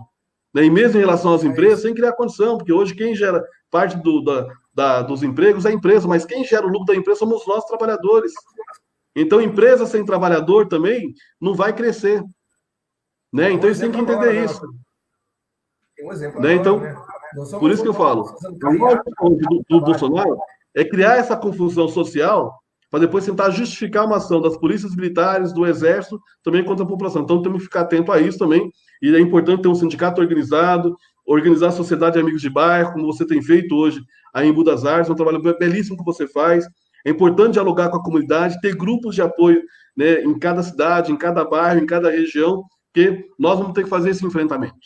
Nós não podemos ver, né, toda essas maldades que o presidente está fazendo e a gente ficar de braço cruzado. Não podemos. Né? Temos que fazer essa conversa que você está fazendo hoje, chama essa live, ajuda na reflexão, ajuda a gente a construir ideias, né, para poder fazer o enfrentamento. Então, eu queria também te parabenizar por essa oportunidade de poder fazer essa construção. Muito obrigado, Marcolino. Bom, gente, eu vou deixar o Marcolino descansar um pouco, porque o homem precisa ir lá na gaveta dele pegar, né? Porque é muita coisa. E eu quero pedir, eu estou vendo o pessoal que está aqui, ninguém compartilhando, ninguém divulgando, ninguém curtindo. Que é isso? Um trabalho grande desse, não tem uma curtida, não, vamos embora.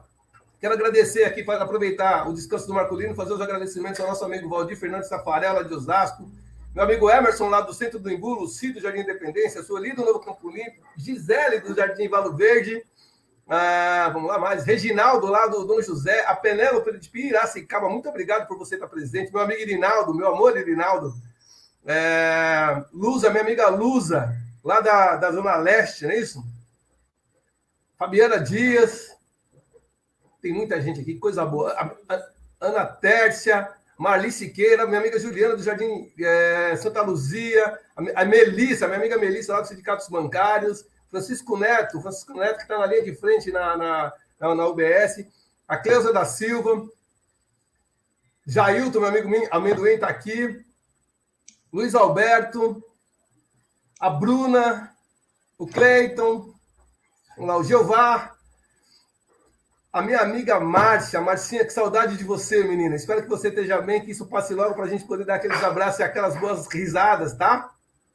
Meu amigo Reginaldo tá aqui também. Vamos ver quem mais. Que calor, hein? Bruno Oliveira, para quem não conhece, é o esposo da minha filha. Dá um beijo na minha filha, por favor. Fábio Roberto, meu amigo lá de Jardim Vazame, Valdir Roque, o nosso presidente da Macro, parabéns a Maurício Silva, muito bom as respostas do nosso amigo e vice-presidente da CUT, Luiz Cláudio. Para você, Luiz. Fábio Roberto do Jardim Vazame. Dona Renilda, ô Marcolino, é a pessoa que nos abriu a porta da associação ali no Jardim Novo Campo Limpo para que a gente possa construir esse trabalho e ampliar esse trabalho. Dona Renilda, seja muito bem-vinda. Natália, seja muito bem-vinda. Vamos lá. Marina Fabiana, aqui do Jardim Casa Branca. Rodrigo Jacó, do Itaú. Nossa, que coisa boa. Eu só estou sentindo falta de você. Patrícia Pego está aqui. A Stephanie, minha amiga Stephanie, espero que você esteja bem. Seja bem-vinda. Flávio, seja bem-vindo, meu amigo Flávio Marinheiro. Bem-vindo, né, gente? Que isso. Pessoal, meu amigo professor Flávio Berusquitas, não sei como fala esse nome de jeito nenhum, espero que você esteja bem, meu irmão. Se precisar de amigo, nós estamos aqui. Viu? Minha amiga Camila Martins é uma pessoa sensacional para trabalhar com ela. Antônio Carlos, seja bem-vindo. Gente, Ednei, meu amigo Ednei. A nossa presidente Ivone Silva, seja bem-vinda, Ivone. Você para mim também é uma referência, é um prazer ter você aqui. A minha amiga Luza. Vamos ver se estou passando alguém aqui. André Mendes, seja bem-vindo. Vamos lá. É isso, gente. Vamos ver se faltou mais alguma coisa. O Marcolino foi cirúrgico na colocação dele, falando sobre o trabalho. Quando eu coloquei esse tema do home office, é porque eu sei que na minha categoria bancária tem muitos bancários que estão trabalhando em casa nesse momento. Né? E, por exemplo, eu estou fazendo a live aqui, a minha esposa é professora. Nós temos que intercalar porque nós só temos um computador. Quantos são essa realidade para quantas pessoas? Não é isso? Então, o empresário que está usando a tua casa, que está usando o teu computador, ele está ganhando, ele não vai deixar de ganhar nunca. E, principalmente, o setor financeiro é um setor que não perde. Não perde. Se você não tiver um sindicato que represente uma categoria que vá lá discutir, você está perdido. Qualquer categoria, se não tiver um sindicato de responsabilidade, um sindicato sério que faça esse trabalho, olha, eu acho que você vai perder. Tenho quase certeza, não quero ver, mas eu acho que você vai perder. E, ó, Marcolino, você falou uma coisa muito interessante sobre a importância do trabalho, né? Nós trabalhamos, produzimos, pagamos impostos e fazemos a riqueza do país. Isso a pandemia deixou claro isso. Não somos nós que estamos com carro importado pedindo a volta ao trabalho. São os empresários, aquele mesmo que não te valoriza, que não quer te dar 1% de aumento, que nesse momento está sentindo a sua falta.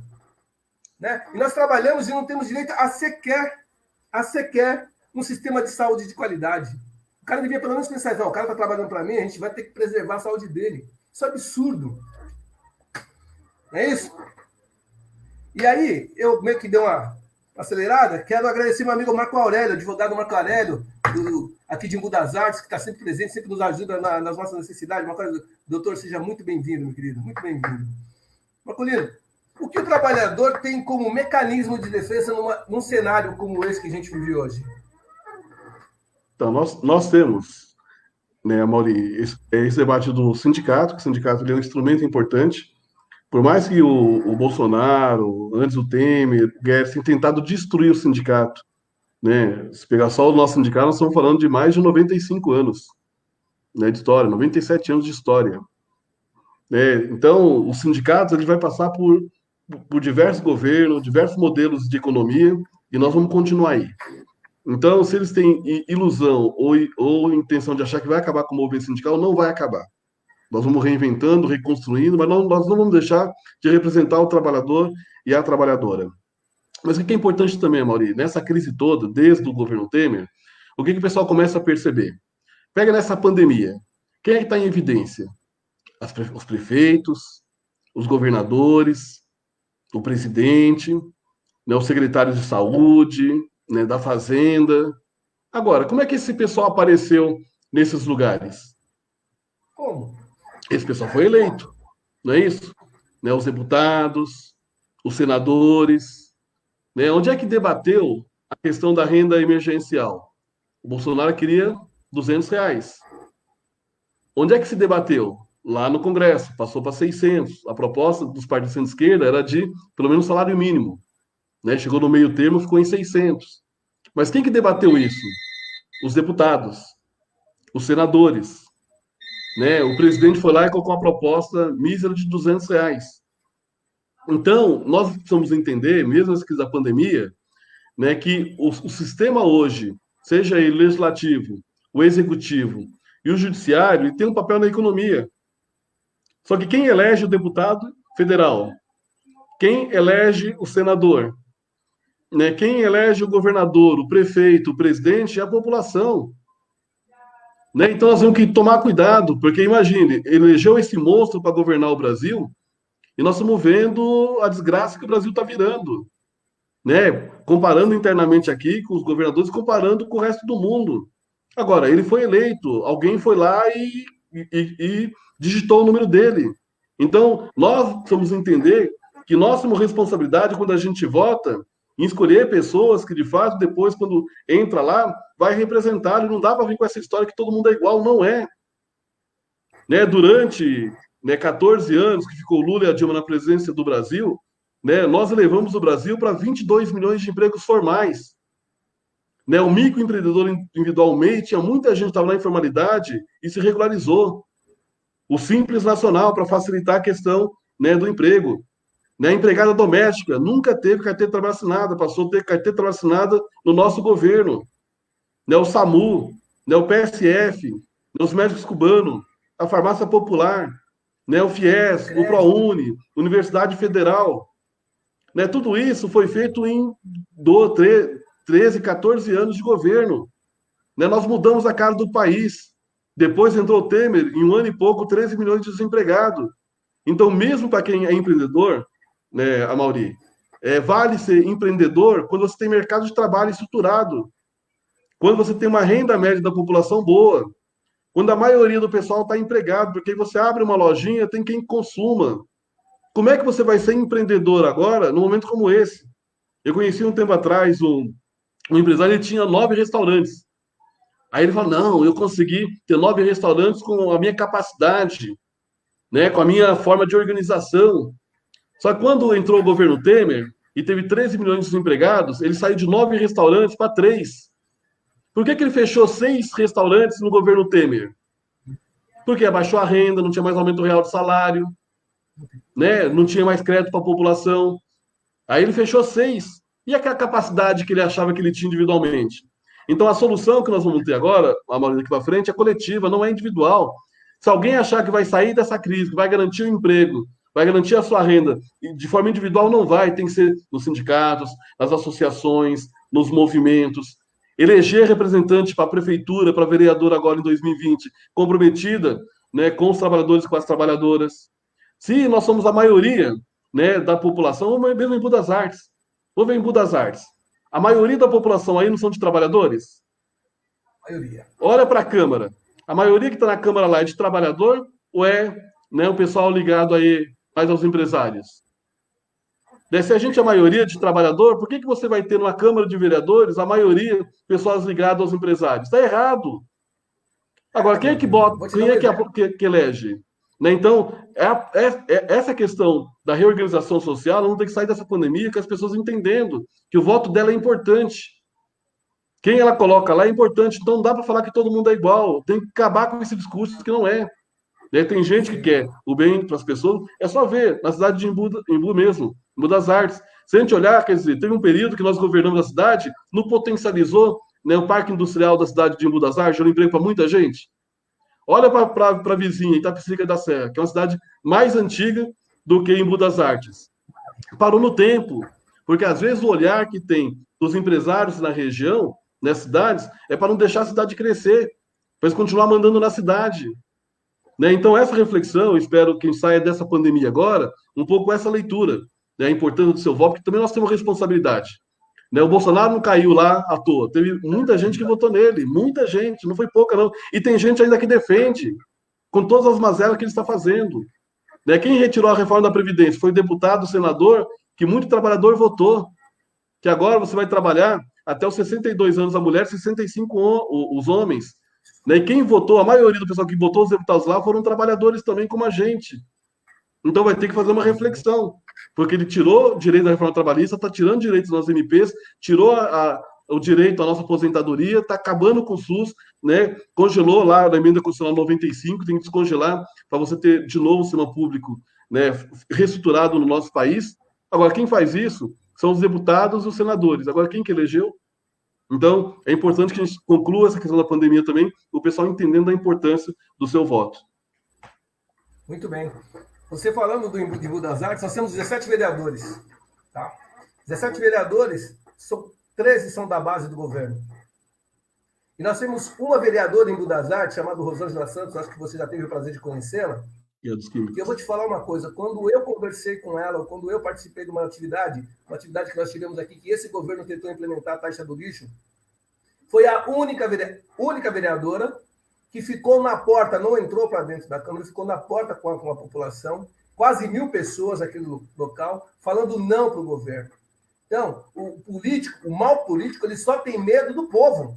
O povo tem que ter essa consciência. Então, a Rosângela Santos, aqui em Embu das Artes, que para mim é minha, né, eu sou até suspeito de falar, é minha pré-candidata a prefeita de Embu das Artes, é uma mulher que, como você falou, não é todo mundo é igual.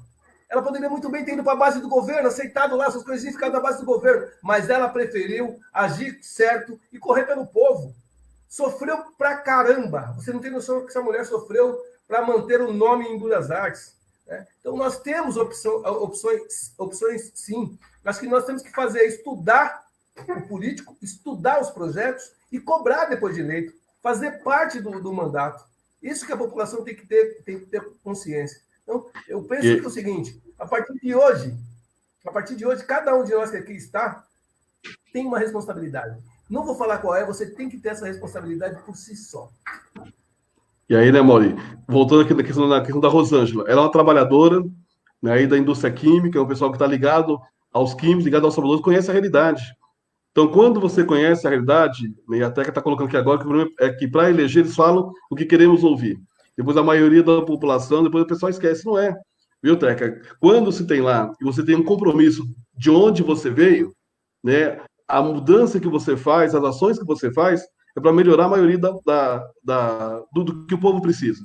Né? Voltando de novo, né, quando o Lula se elegeu presidente do Brasil, a primeira ação que ele fez foi tirar, né, o imposto da cesta básica, do arroz, do feijão, do gás. Né? Conseguiu segurar a gasolina por um bom tempo, porque o impacto da gasolina ela mexe na vida das pessoas. Então, isso é importante a gente saber, porque quando a gente elege, né, seja um vereador, um deputado, um prefeito que tem compromisso com a população, as ações que vão ser feitas é para a maioria da população. O problema é que a maioria dos espaços que a gente elege hoje, a maioria não é de pessoas que conhecem a nossa realidade. Né? Não são as pessoas que efetivamente estão. Né? A gente pensa, até quando a gente olha a representação social. O parlamento tinha que ser uma representação da sociedade. Então, lá tem que ter empresário, né? Lá tem que ter o pessoal, né, quando a gente fala, que são os profissionais liberais, tem que ter trabalhador, né? Tem que ter, né, as mulheres, tem que ter os jovens, tem que ter os idosos. Então, para ser um parlamento sério, tinha que ter uma representação de fato do povo. Não é isso que acontece. Né? Quem tem mais dinheiro, que tem mais condição, ele acaba ficando, se perpetuando no poder. Né? E depois, né, quando ele está lá, ele não tem uma preocupação com a maioria da população. E esse debate tem que ser feito. Então, nós estamos vendo agora na questão da pandemia, se a maioria dos deputados que lá estão tivesse um compromisso com a população, né, nós estaríamos numa outra realidade hoje. E não estamos. E eu estou falando, não importa se você seja de direita, de esquerda ou de centro. Se tem um compromisso com a população nesse momento da pandemia que tem agora, que nós estamos vendo, né, é um outro olhar. O problema é que quem está hoje governando o Brasil é um olhar neoliberal, é um olhar de retirada de direitos a qualquer custo, e não consegue enxergar mais nada além da retirada de direitos. Nós não podemos aceitar. Agora, os momentos da mudança é esse. Né? Um deles é agora, a população ir para a rua, como você falou, ir lá pressionar, né, cobrar. Né? E o outro depois é no momento da eleição também, que é um momento importante. Né? E se organizar nas associações, como eu disse, se organizar nos sindicatos, nós não podemos simplesmente abaixar o braço ou cruzar o braço e achar que não tem jeito de mudar sim. Né? Nós já passamos um período muito difícil no governo FHC, governando o Brasil. Né? Vocês lembram, no Banco do Brasil, na Caixa Econômica Federal, nos Correios, na Previdência, tudo terceirizado. Em 12, 13 anos, nós conseguimos fazer concurso público em todas essas empresas, fortalecer as empresas no país. E o dinheiro que entrou dessas empresas ajudou a criar os planos sociais no país inteiro. Então dá para fazer diferente, sim. Né? Dá para dar uma outra realidade. Agora, as pessoas precisam entender que é necessário, né, que quem está na linha de frente tem que conhecer a realidade das pessoas. Né? A gente tem que estar lá no dia a dia conversando com as pessoas, conversando nos bairros, entendendo a necessidade para poder fazer a diferença. Né? Aí eu concluo aqui, Amaury. A diferença é possível ser feita.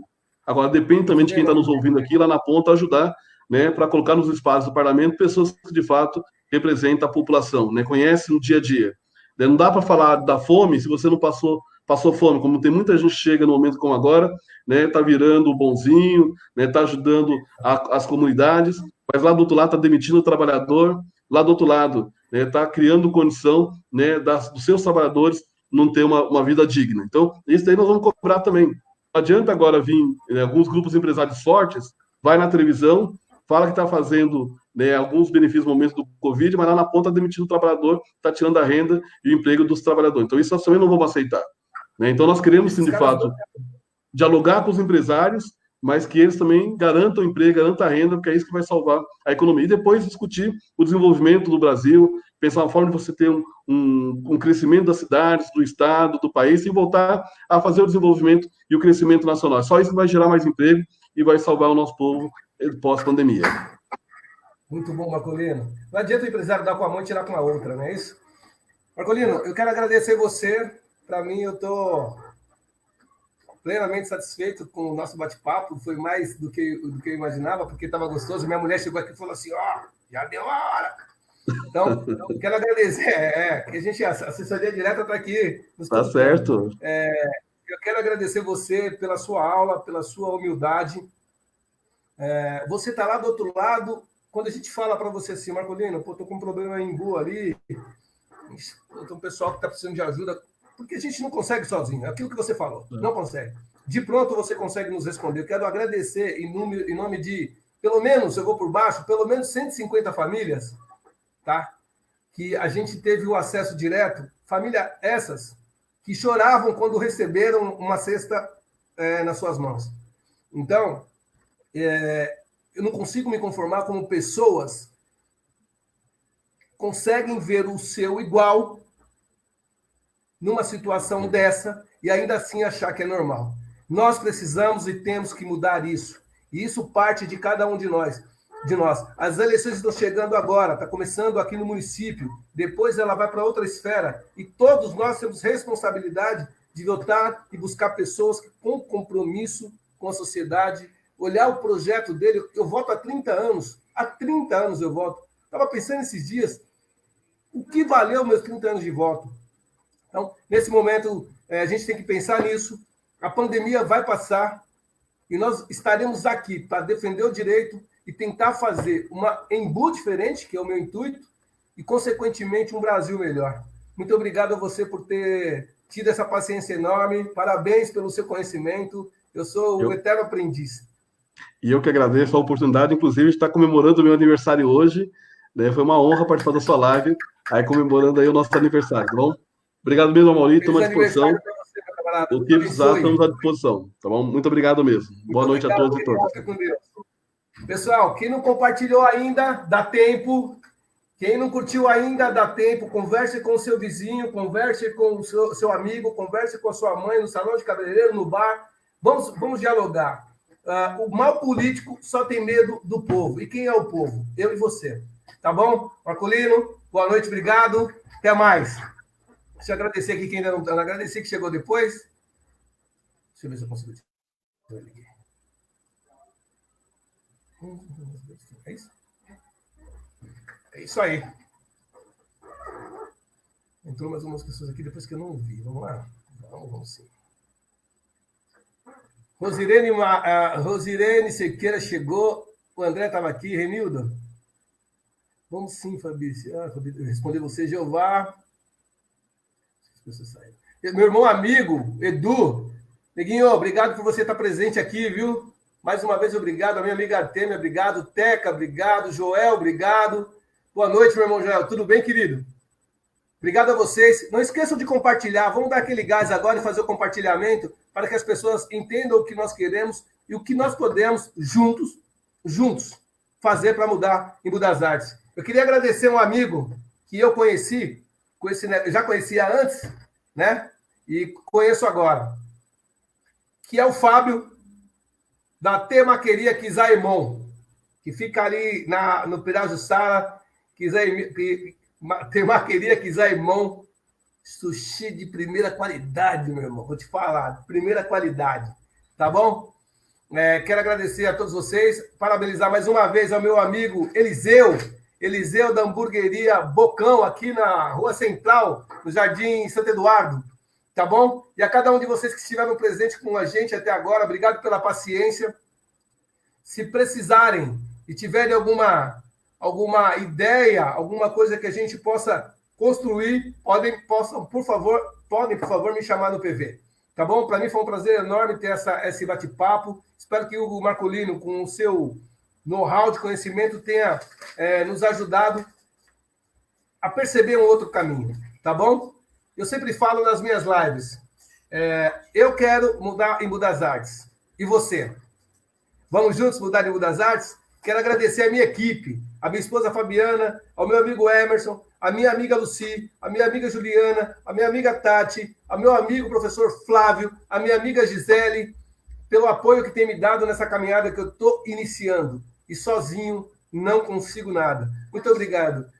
Quero agradecer, quero mandar um beijo para as minhas filhas e para a minha neta, e um abraço para o Lobisomem. Gente, um beijo a todos vocês, fiquem com Deus, não esqueçam de compartilhar, tá bom? Beijo a todos vocês. Fiquem com Deus. Vamos ver como que termina aqui, que eu não sei ainda, eu confesso. Tá bom? Aqui ainda novo para mim. Deixa eu ver se tem mais alguém aqui que eu não falei, né? Jeová, Lucy, André, Penélope. Que bacana. Fabiana, Teca, Rosirene, Marli. Marli, ainda não vi você compartilhando. Du, um abraço, Artemia. Gente, um abraço a todos vocês, tá bom? Vou ver como é que eu... descobri como é que eu saio daqui. Beijo, fiquem com Deus, que Deus abençoe a semana de cada um de vocês, tá bom? Não esqueçam de compartilhar, tá bom? Um beijo